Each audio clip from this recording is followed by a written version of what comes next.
Salut et boniki. This is 21.3 SQZ, aka Squeegee Radio, and I'm your host, Ocelle, who doesn't know French. I mean, what even is that? A pastry? For today, I've decided to tell the story of 61S.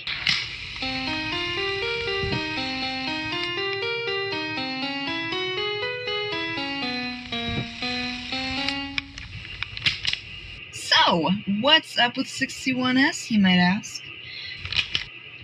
It doesn't exist. 61S A floats in warped parallel with its twin 61SB, which isn't a solitary occurrence, but just rare enough to be interesting. Parallel worlds typically have a connection point, and 61S connects B's cave to A's sky. B is a stereotypical E5 world, but A is a smaller plane with an ES crust. Sorry, my deepest apologies. E5, I've been recording for a long time. I'm trying to get my voices down, you see, because I love being an entertaining host, but that is really hard when I can't voice anyone. Now, this doesn't mean that B wraps around A. It's just this connection point that goes, it's, oh, you go underground and then suddenly you're above ground, gasp. That connection point just makes it seem so. Alright, we've got a parallel and a kid crossed it. The little muse was camping and decided to explore a cave. Poor little thing didn't seem to know the bridge moves. So this kid wakes up in the middle of the forest, and my dear poet friend greets them.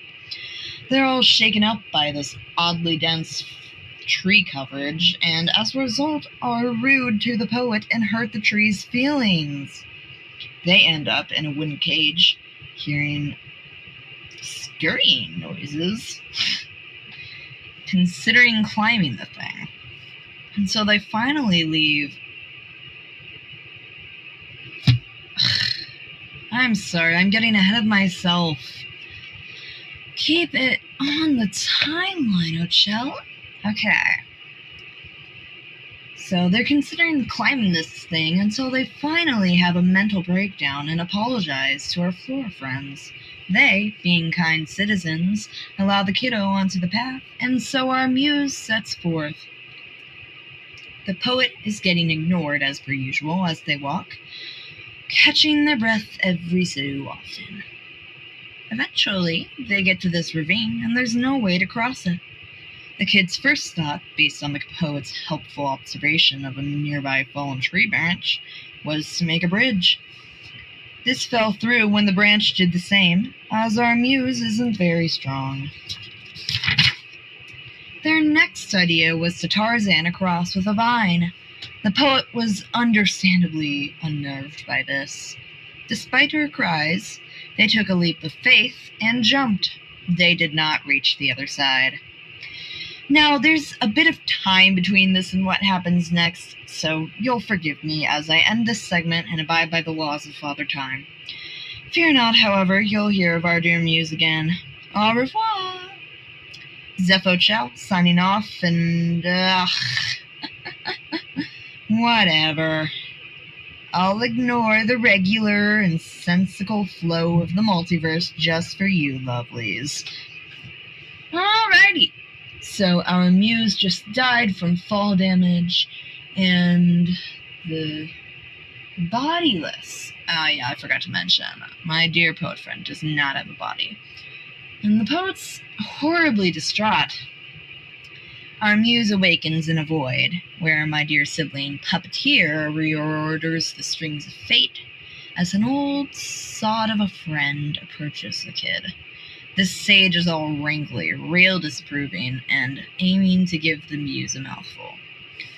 So you've gone and died, he says. What have you learned? Not to fall in holes, I hope. My lovely friend here is rewinding you to your entrance, and should you waste your talents, she'll surely be angered. The puppeteer does not react, only working at the string like a housewife. Take it from me. She's a kind-hearted soul, and therefore would never. That old sage must be going crazy. Alas, our muse is still processing everything as he continues. You should avoid the stars, and do avoid stressing our dear poet. He is very prone to emotions. That is certainly true. As Father Time, with an HY, his child Typhonal, the muse is once again awoken to trees in a brilliant red sky. The poet gives them a greeting reminiscent of their first interaction, and the kid deigns not to tell her. There we go. That's a much more trivial moment to leave them at. So I'll end the segment here in the spirit of later updates. Thank you for the patience, dear audience, and I'll hope my signal reaches you next time. Zeph Ocelle, signing off and spacing out.